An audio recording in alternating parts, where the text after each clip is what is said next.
the Washington Redskins at the time, they didn't want to trade the 5th overall pick. They didn't want to do it. They probably wanted Ricky Williams, or they wanted somebody for their own team.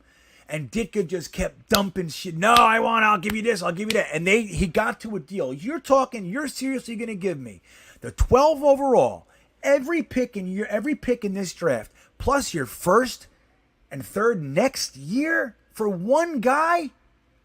They took it. So you want to know how this worked out? 2 years later, the Saints traded Ricky Williams. I think they fired Mike Ditka too. Like, this guy's out of his fucking mind. So that's what they did.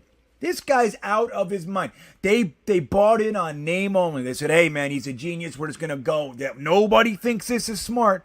Nobody else in the organization bought into that one. I'm sure of it. But they let him do it because he's Mike Ditka, and then we learned right there that Mike Ditka's plumb crazy.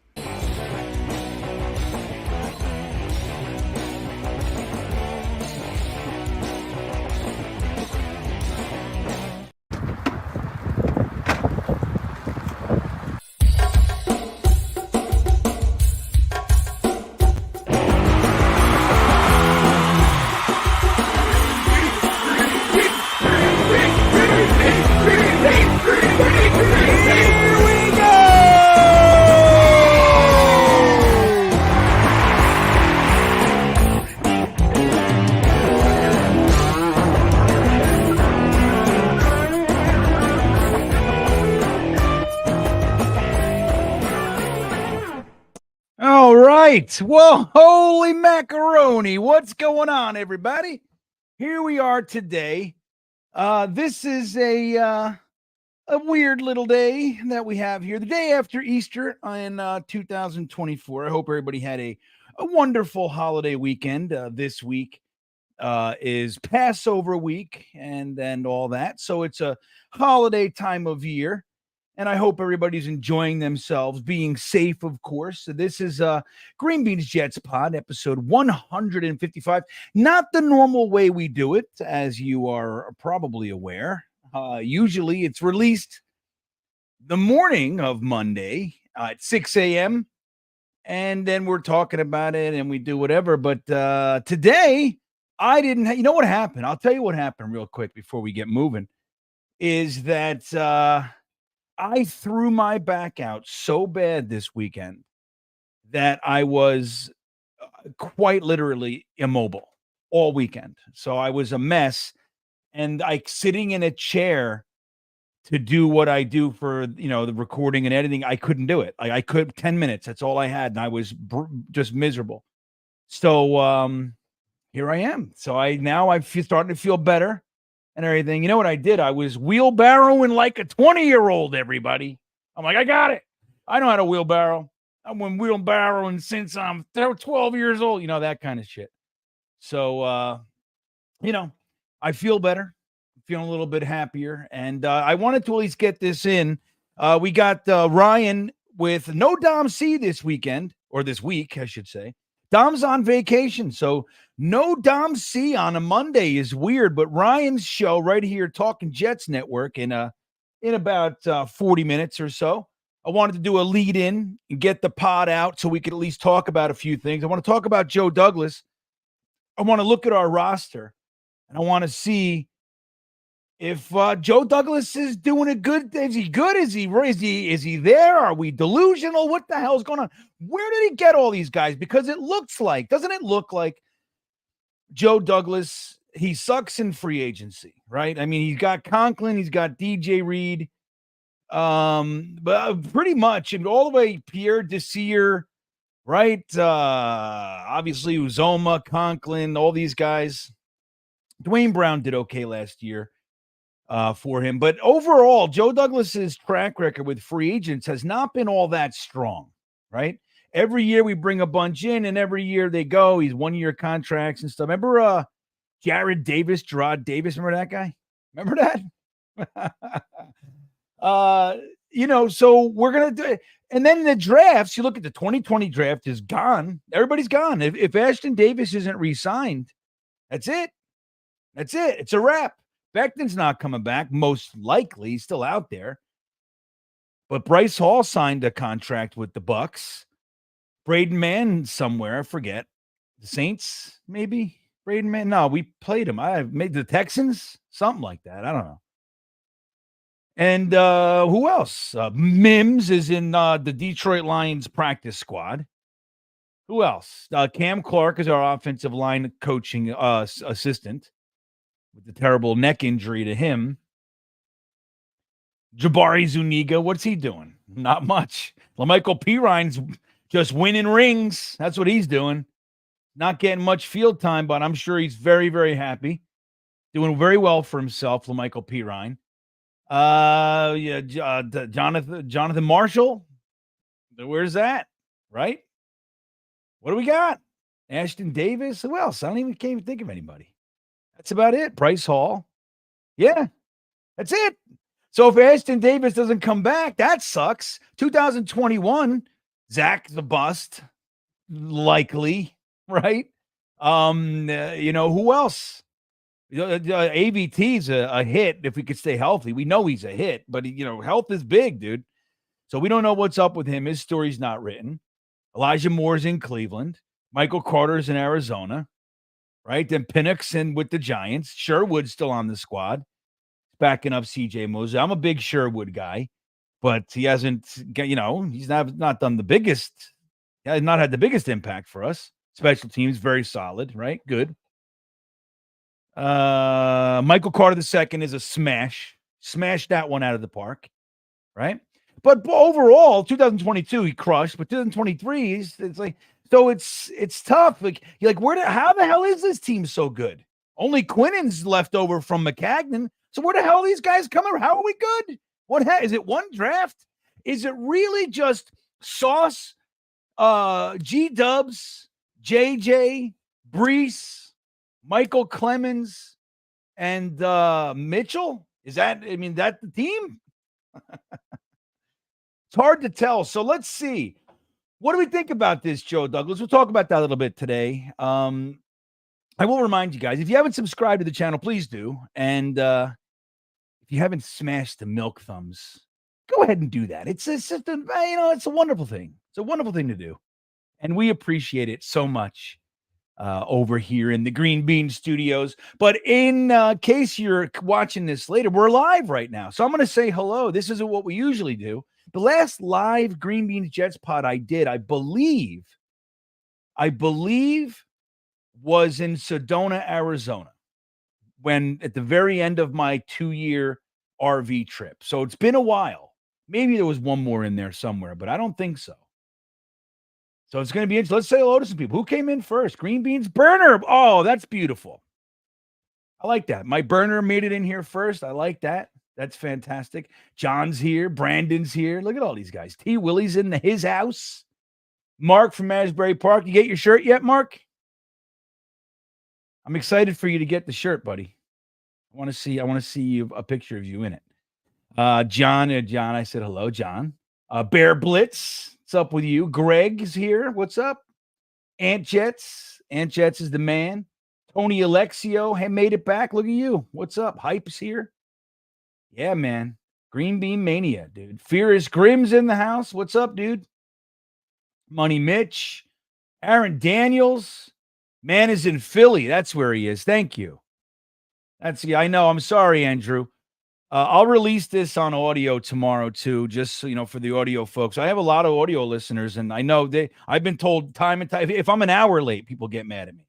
Like, dude, I leave my house at 6:15. You're my ride to work. So it's like, I get it, man. Believe me, I have the same things going on. So I apologize to those folks. And tomorrow it'll be out. So you have it at least. At least we have it, right? So let's get right into this. Let me say, Scott's here. Aaron Daniels, the Wedge. Yeah, man. Look at all you guys. Brandon. Braden from New Zealand is back. Good to see Braden. Braden's just mocking it up right now, man. Braden wants JPJ in this draft like he wanted Devin Lloyd a couple years back. He was all over Devin Lloyd, boy. Let me tell you.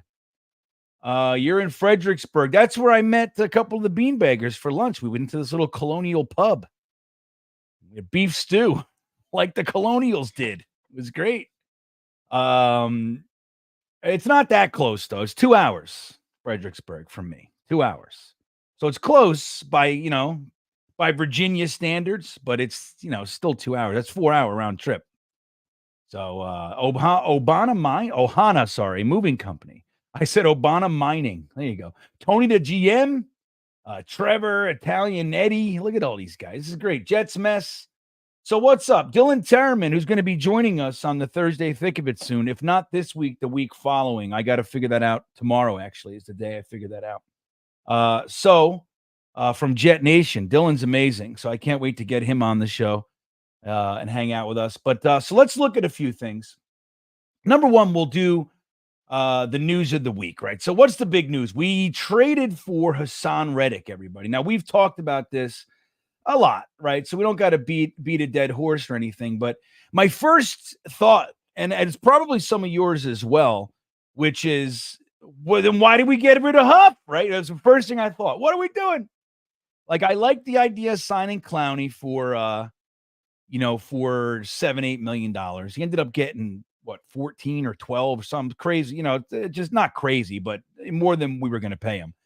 So good for him. But as far as trading for someone, I didn't see it coming. I have to agree. I have to admit. And, it immediately made me think of Bryce Huff. So, especially because we're trading with the team that Bryce Huff signed with. So it just seems a little odd.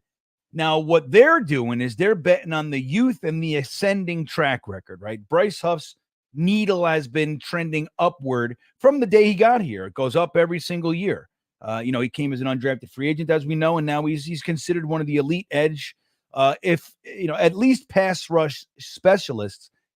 I think the experiment is going to be whether or not he can play more consistently on running downs, right? We know Hassan Reddick can do that. So that's kind of one of the things. Also, that was one of the allures with Clowney as well. So we wanted to, get that guy in here. But then the second thing, okay, well, you got their betting on the youth. We're all in right now. Now, it's not that Bryce Huff isn't a known commodity. We know what he is in our defense. He's exceptional, big play potential, all that stuff. We all love Bryce Huff. Loved Bryce Huff. I no longer love Bryce Huff, especially as soon as the season starts. Oh, man, I'm going to hate that guy. But you respect what he did. But now we're going all in this year, so we want somebody. We're loading up. You can see it. We're loading up. And you look at what Joe Douglas has done this offseason with the way that he's been able to pull this all together. We had no money. And he's brought in quite a crop of free agents. I mean, really, really impressive, quite frankly. And now there are injury concerns with Mike Williams, Morgan Moses, Tyron Smith, Tyrod Taylor, Javon Kinlaw. So they all have injury concerns, all of them. So, but it's a really strong free agent class. But Joe Douglas's free agent classes, as I mentioned a few minutes ago, haven't been great. Let's just call it what it is, right? Like, we're all fans here. We all watch. We all know whether we're a homer for Joe or not. We're fans. And we see it. We got to, you look at all the guys you brought in. How many are still here? Very few. Remember Vedvik? That was fucking brutal, dude. That guy flat out lost that first game against the Bills. Fully lost it all by himself, that guy. 4 points off the board because of him. We lost by 3, I think it was, right? So his free agent classes haven't been all that wonderful. So now you look at this one. Now we're all excited again, just like we were with Lake and Tomlinson and Uzoma and Conklin and all that. We were excited. We're excited now. But you look at it, right? There's an undercurrent that we hope doesn't come to roost. That's what we're hoping for. But Hassan Reddick, you look at it, how can you complain about this move? He's quite literally one of the top, most consistent edge rushers in the entire game. Plus, he can play the run. So he's going to be playing a higher percentage than Bryce Huff did. And what does that do? It switches gears and goes, well, what about Will McDonald? I thought Will McDonald was the heir apparent to the Bryce Huff role. He may still be. I mean, but Will McDonald had himself a very strong rookie year. It was a small sample size, right? Like we didn't see him as much as we would have liked for a top 15 pick. We're talking about this year. You can't bring in a top 10 guy and not have him contribute. Well, you can. We don't want to. But we just did it last year with Will McDonald. Did I call him Mike McDonald? I feel like I might have. If I do that, forgive me. I'm stuck. I'm stuck on Mike McDonald. I can't shake it. But what is that? So Will McDonald, I think, is going to be, again, this rotation that we have is going to be tested, I think, because Reddick and JJ, those guys are every down players, man. They can stay on the field. And then you look at the JFMs, the Michael Clemenses of the world, and obviously Will McDonald. And it's like, okay, well, when are you gonna feel comfortable enough to pull Hassan Reddick for Will McDonald? That's going to be an interesting thing to see. But once again, it just reinforces how ill-advised that pick really was last year. Now, we're all rooting for Will McDonald. He's very talented. He's got a lot of potential. We're all rooting for him. And he's a Jet now, and he's on our team, and we're with him. But that was a silly pick from the word go. Even still now, we're going to be like trying to find ways to use him, in my opinion. And it's interesting to see. Let's get to a super chat real quick. Truman Theodore Dumel. Thank you, sir. He says, how elite is Reddick, and what can he do for the New York Jets? Love his friggin' lunch pail blue collar attitude. Well, let's take a look real quick. Let's go to like the box score-y kind of shit, and let's just see. Let's see what he did. So I'll put this up again. This is just surface, the surface level stuff, but it does tell a story. So let's just real quick take a look, and we'll see what he's got going on. All right. Well, let's take a look. Here it is. All right. And boom. Okay. So now comes into the league in 2017, plays 4 years for the Cardinals, 1 year for the Panthers, and then for the Eagles the last 2 years. Now, you look, good news is he's available for every game. He hasn't been unavailable for a game yet. And earlier on, games started, I don't know. Again, starting's not what it used to be, right? We know that. Like in the 80s, 90s, early 2000s, your starters, it was like they were the guy. They were the front line. They were the guy who started and played most of the game. That's not really so much of the case anymore. You could just come out in a package and a guy's starting and he's playing, 18% of the snaps, and the other guy's playing 60% of the snaps, but the other guy's the starter. You see what I mean? So it's weird. Well, but that is what it is. Last couple of years, he started, every game. So 16, look at this, 17 and 17. So there's that. So up to this point, he's not coming in here with an injury history, which is solid. No interceptions. Let's see. He's got 19 passes defensed in his career. So they've dropped him back, or maybe he's blocked a few passes, right? He's got 16 forced fumbles, 5 in 2022, none last year. That's the thing with last year. Last year, the Eagles, during that collapse, here's the thing, Truman, that I think is the one rub. During the collapse that the Eagles had, so it was largely offense. It was like their offense just became inept. And that was what got a lot of the focus. But also Hassan Reddick's numbers went way down. He looked like he was what my buddy said to me. I have a really good friend who's an diehard Eagles fan. You can't talk to him during the Eagles games. Like, he's one of those, you can't even go to his house. He won't watch it with anybody. He's one of them. He's one of us, but he's just an Eagles fan. So he told me, I don't know, man, that guy got old real quick. So that's what they're thinking. You know what I mean? The Eagles fans, they're thinking, I don't know, he just fell off a cliff. So maybe, but I think in our rotation, and we'll look at his percentage of snaps. He played every game. He started the game. Well, we'll look at his percentage in a moment.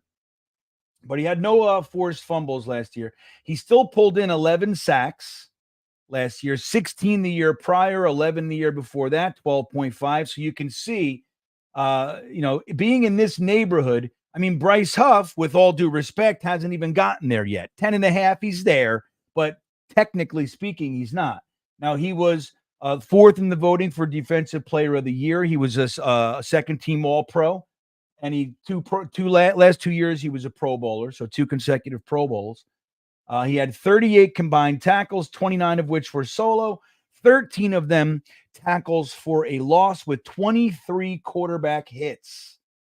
So not bad. And the year before, so that last stretch, he had very little impact. It was a noticeable drop off for him. So if that didn't happen, maybe the numbers are more inflated. So let's take a look. So the year before, he had 49 tackles, 68, 63, 76, 80. You see that? So a whole different deal than 38 tackles. And that's what my friend was saying. If he got real old real quick, 49 tackles, 35 solo, 11 tackles for a loss, 26 quarterback hits. And that's where all the accolades came in. Let's take a look at his percentage real quick. So in last 2 years, he's playing about 75% of the snaps in Philly's defense. When he was in Arizona, or Carolina had him on there for 83%. And so he was in the 80s here, 61, 76. So he's playing significantly more than we had Bryce Huff, who was at 49%, I believe, last year. And the year before, he was lower than that. So 74%. Now, if you can get Reddick down to the 60%, maybe he's going to last longer. I mean, it worked for Alexander, right? What was his name? The linebacker that we had. Jesus Christmas. Remember, we all wanted him back. What was his name? Truman, help me out, buddy. I don't know. I just can't think of. Starts with a K. Somebody help me. Somebody put it in there. You know who I'm talking about. Kyron Alexander. What the hell's wrong with me? Quan! Thank you, Anchets. I was there. You saw it. Look, Aaron's got me. You guys are great. Cameron, thank you guys. Dylan. I said Kyron. I was right there. I was in the neighborhood. I knew it wasn't right, but I was in the neighborhood. But yeah, so I think we'll see his percentage drop. And I think that's appropriate. And that's where the Will McDonald. So if we can get Will McDonald up to that 40%, 35, 40% pass rushing downs, and have Hassan Reddick on there for 60% of the snaps, or JJ for that matter, depending on which side Will McDonald's placed, I think it can work, right? It makes sense. Like, our rotation is different than a lot of teams employ. And you can see it right here. He's playing 75, 75, 83, 79, 61. And he's even playing some special teams. Look at that. 6%. They very little the last two. Philly said, no way. We're not putting you on special. He won't be playing specials for the Jets either. But so that's what I think. I mean, you look at that. His win rate is exceptional. He's, last 5 years or 4 years, he's, in the top 5 in sacks and stuff like that. So he's a legit dude, man. Hassan Reddick's no joke. And getting him, and look at the compensation real quick. The compensation for Reddick, a 2026 third round pick, guys. Not this year, right? Not this year's third, not next year's third, but the following year. Now, if we do the standard devaluation system of around a year, you're looking at a 5th round pick. So we traded for Hassan Reddick. We got Hassan Reddick for a 5th round pick value this year. And if we lose him and we get a comp 3rd or something like that, then it's all a wash, or a 4th, something close. It's a wash, depending on what he gives us. So I think I can't complain about the trade, man. I mean, I think it's a very, very,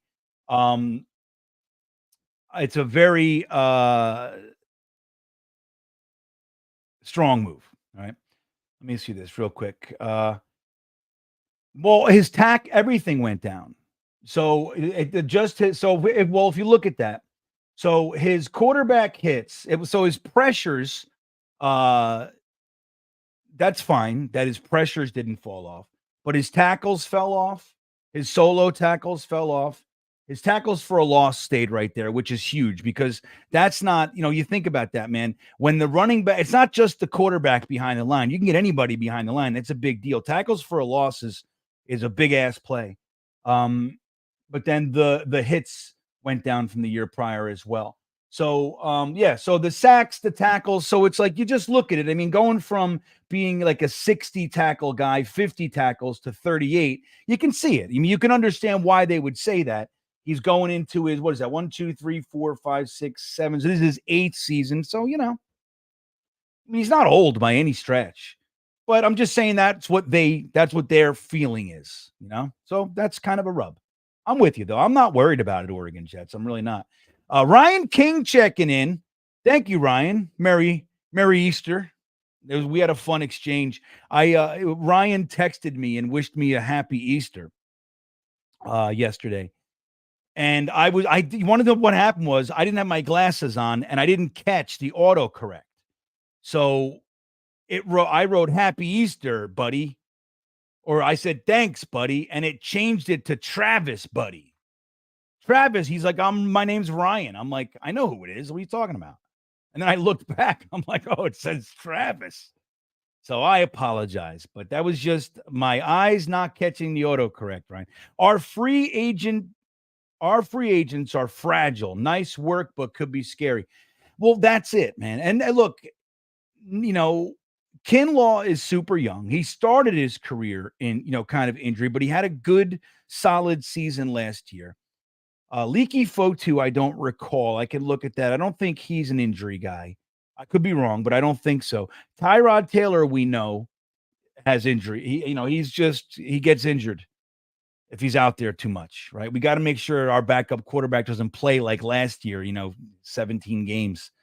But Tyron Smith, we know you get 10, 13 games out of him, that kind of a thing. Who knows? His contract is structured that at least that's in our favor, right? If he doesn't play, he doesn't get paid.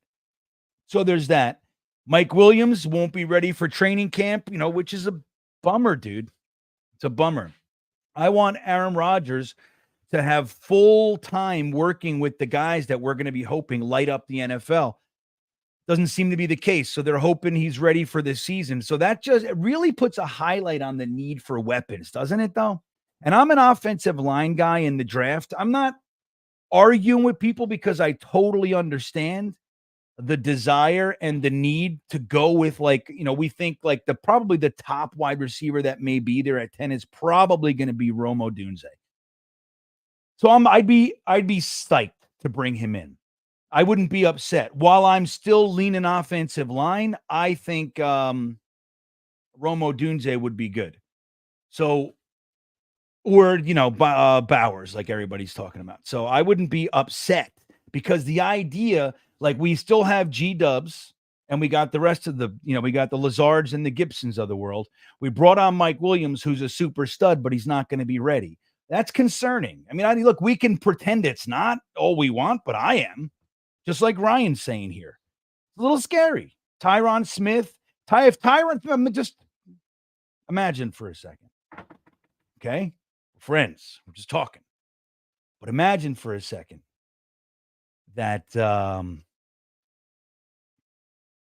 Smith goes down. Mike Williams goes down.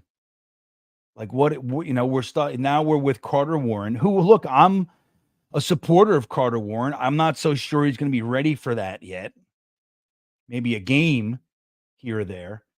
But, and then it's like, if we don't stock these cupboards with a really solid wide receiver that can be depended on to be good, not just somebody who can, make a couple catches for us, somebody to be good and an offensive tackle, we're screwed. Just like that.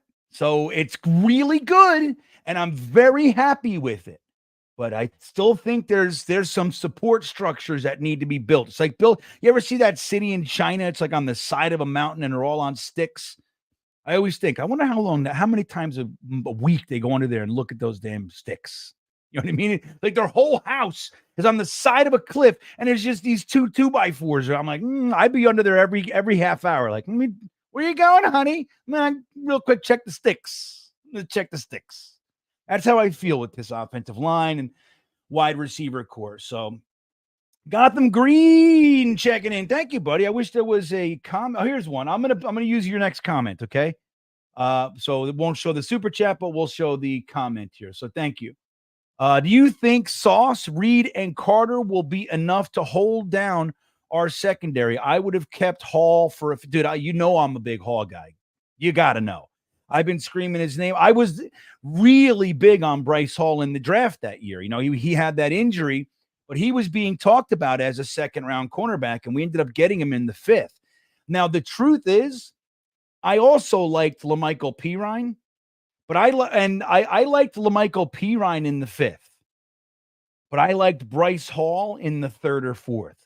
So we kind of, you know what I mean? We got him anyway, but I would have taken Bryce Hall probably. He had 2/3. I probably couldn't have passed on Bryce Hall with my second, third. But Bryce Hall's been very, very, very good for us, man. He's been very solid. He's come up with some really big plays, and he deserves to be a starter. So I would have liked to see them try to keep him, but I don't think Joe Douglas even tried. He knows he's always the first guy inactive. You know, he's on the 53, but he's not on the game day roster. So it's like, that's annoying, man. It's been years of that. We still have Brandon Echols, and that's their choice, Gotham Green. They prefer Brandon Echols over Bryce Hall. It's very clear because he's on the active roster and Bryce Hall isn't. And then they signed Isaiah Oliver, who's more of a Michael Carter backup, I would say, but can play outside in a pinch. So we still have our guys, and we still have Jarek Bernard-Converse. They're looking at him as a safety, but he was a cornerback in school, so I mean he can play corner too in a pinch. So I mean I don't know. I think we still have Echols. I don't dislike Echols, and Echols has an uncanny ability he's got that nose for the ball. You know what I mean, to get the pick. Where Bryce Hall maybe not so much, but I think Bryce Hall is better in coverage. But that's just me. That might be just me. So yeah, I think we're good. I think we're good. I would have preferred to keep Hall. I feel real good when Reed and Sauce were out in that Philly game. I felt real good knowing that Bryce Hall was coming in. It was Hall and Echols, man, and they held it down, dude. No, you know what? It was Craig James. I think Echols might have even been hurt, right? Craig James was out there. Craig James, bitch. He was out there too. April Fools. When will it stop, Greg? That's my question. When will it stop? I saw the Jets sign Jamal Adams today. We got the Titans uniforms, right? We got all that stuff. Loopy, what's up, buddy? He says, Bean, what's your go-to Easter meal or food you need at Easter dinner? Well, here's the interesting thing. I've kind of I don't live near my traditional family anymore. I don't, right? So when we did, so I grew up in an Italian. It's like I saw a funny meme this week. It said, "What Italians have for Christmas," and it had lasagna. What Italians have for Easter, it had lasagna. What it had for lasagna. And that's very, very true for my family. No matter what holiday it was, we had a big ass tray of lasagna always. But Easter was always a ham too. There was the spiral ham, and I'm in Virginia now, so Virginia ham, right? Virginia ham, baby. So I really like a good ham, but it's got lasagna. But now I'm Jewish too, Loopy. So I don't know what goes on anymore. What did we eat last night? You know what we had? We had eggplant parmesan. Is that Eastery? I don't know, man. All I remember, my family, I loved Easter because we couldn't eat. My grandmother would make all kinds of clam sauce and shit. The Good Friday and all that stuff. And I don't eat fish, so my grandmother was the kind of person who thought if she takes the clams and the little octopuses and shit out of the sauce, then I won't know it's clam sauce. You know what I mean? Like she would, no, it's regular sauce. I'm like, Grandma, like I hate fish. I can totally tell you, no, this is the regular sauce. She thinks she could fool. Here's some Parmesan. Like it tastes like a dumpster to me. But so Yeah, lasagna, but I think ham is a big one. Ham is a big one for us. Down here, my wife's family is Virginia, like old country bumpkins. And my Aunt Paulette, she makes these little ham sandwiches on these trays. She brings like 3 trays of them. I shit you not. If somebody doesn't watch me in 2 or 3 minutes, I will literally eat half of the tray, like 12 of them. Without batting an eyelash, man. They're so I breathe them right in, man. They go down easy, Loopy. They really do. Yeah, Rico says it wouldn't surprise him to see a cornerback drafted. Well, if Dom C can be believed, he's thinking cornerback is going to happen maybe even in the 4th. It's hard to justify a cornerback if we don't trade back, right? Which is the rumor right now that the Jets are looking to trade back, which I don't doubt. I don't doubt that they're doing that, and they should be doing that, even if it's only to get people that are quarterback needy, thinking that they're going to need to jump over the Jets, so that pushes one more player down their way. It's one more quarterback pick ahead of them. Even if that's all they're doing, that's still smart. But I wouldn't be surprised if the Jets trade back. And truth is, that's my preferred move. Unless like Alt or Neighbors are sitting there. And depending on how they feel about Odunze or Bowers, that's the top half. That's the top of the draft. If you can grab one of those guys, like getting an extra third, it's not worth it. But if you can slide down 3 spots and get a couple of spots and get a second and still get your guy, then that's a different story. That's a different story. But I think cornerback, I wouldn't be surprised, guys. I wouldn't be surprised to see a cornerback, a safety, a linebacker. They took Zaire Barnes. We got Jamie and Sherwood. We just extended CJ. We got Quincy. Maybe not this year, but I wouldn't be surprised to see a defensive tackle.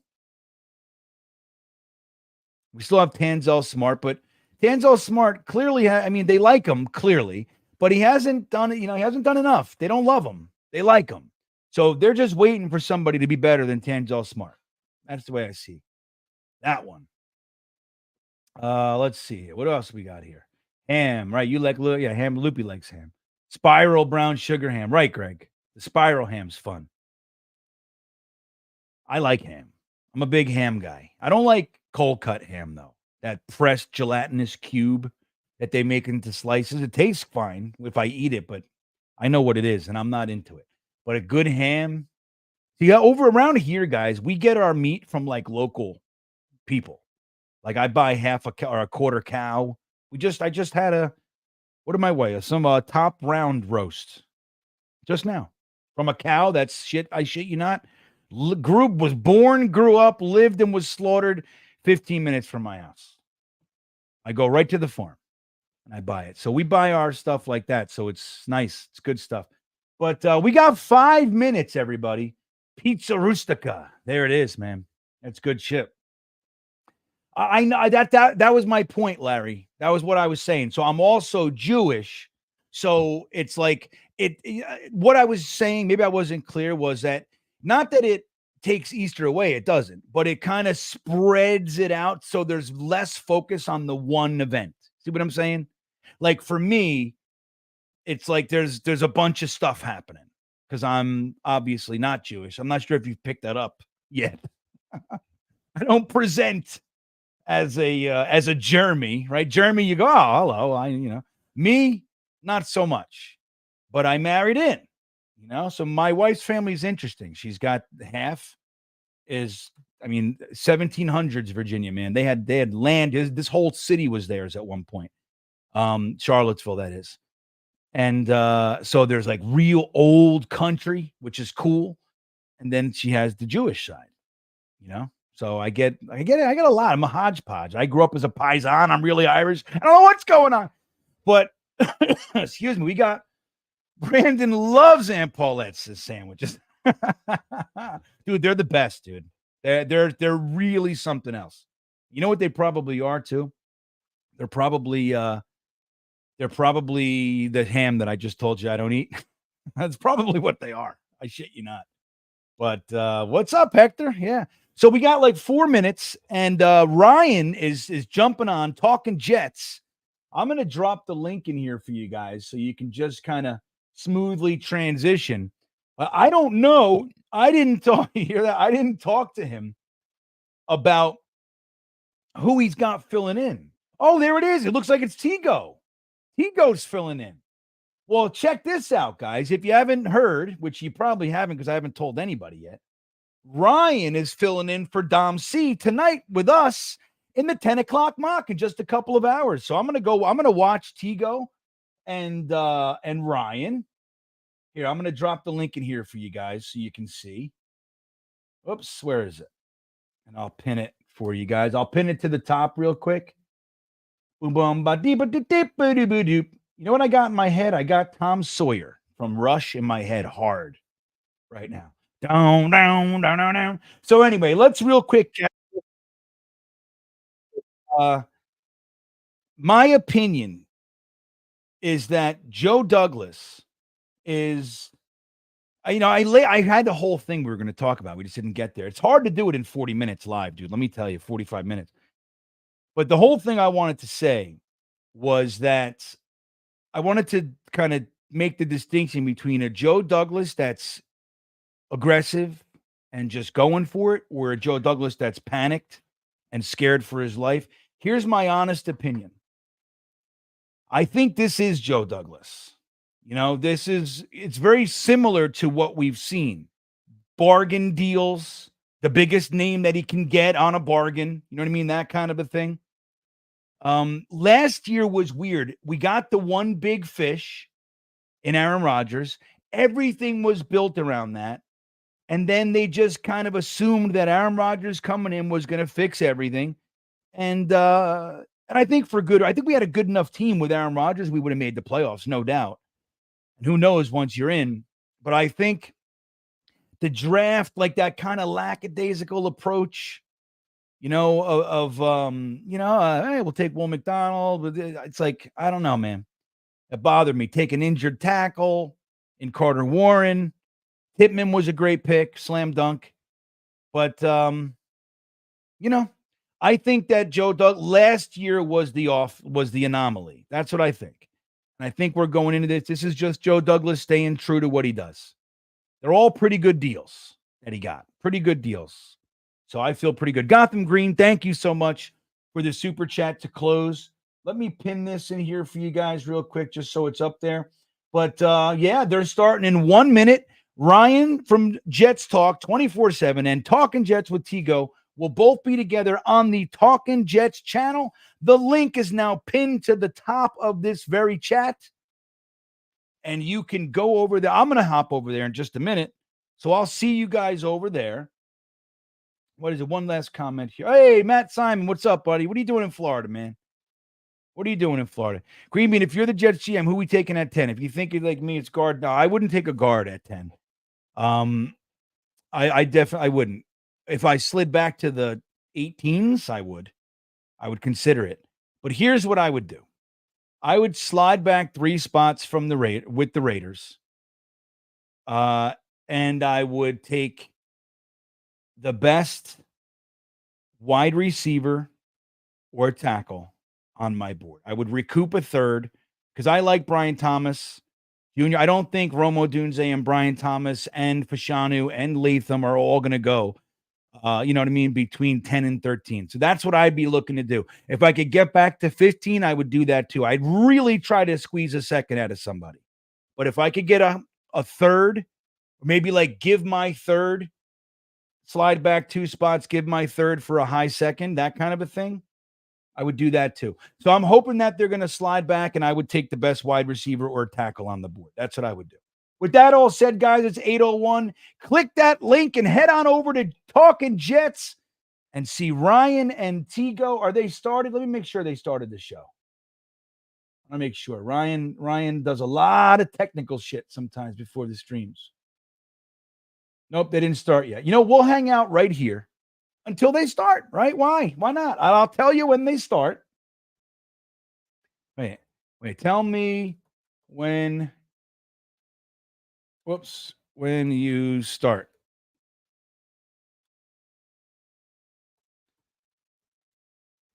Okay. Yeah. So we'll shut down our stream. Ryder and Tal from Green Bean to Ryan and Tigo. Yeah, Ryder and Talon's over there. That's good. Let's see what else we got here. See you, Greg. Go on over there. But I'll hang out here and until he starts over there officially. Can we just let this play out before we go either way on Douglas? Yeah, I am. I'm just saying what I think's happening right now. That's it, Matt. It's virtually impossible to wait and have patience. What are you talking about? I don't even understand what you're saying. The fuck? What language is that? Mandarin? I don't even know what you're talking about. Thank you, Max. You're a good dude. Sean, what's up? Sean McAteer in the house. I'd like to move back a few and grab Tony Fatanu, then with our second grab, if possible, Lad Dude, listen, man, how long have I been talking about this? I've been talking about Lad McConkey, Pearsall, Malik Washington, Frank Crum, before everybody else was. Let me tell you, I would love it. So if we slid back and we got all right, they're starting. But let me finish if we slid back and got Fatanu, got a second, and grabbed Lad McConkey, dude, slam dunk. With that all said, everybody, head on over there. I just threw the link in this chat. It's pinned to the top. Aaron Daniels, see you at 10 Green Bean. Right on, dude. Don't forget about the 10 o'clock mock. Ryan will be joining me over there to have a good time. It's going to be nice to have Ryan up late with me. It's going to be good. Guys, I'll see you on that stream. I'm going to go hang out over here. Thank you, Aaron. I'll see you guys over there. What do I close? I'm going to close with something I haven't closed with in a long time tonight. Let's close with, let's see here. I don't even know what this is. Let's close with this one. I don't even know what it is. Guys, see you at 10. This is when the Colts had Peyton Manning waiting there because he didn't come out the year before because Parcells, our brilliant head coach, decided not to tell Archie Manning he couldn't guarantee that he would take his kid first. It's just the stupidest thing. You know, history could have been totally different for us, Jets fans. But it's not. And it sucks because Parcells is one of the greatest coaches we've ever had, if not the greatest. So how can you complain? You can't. I hate that prison cell. I hate it. I want to yell. I want to bitch about it. But I can't because Parcells was good. Traded back. Got James Farrier and Dedrick Ward out of that one. That's what I think.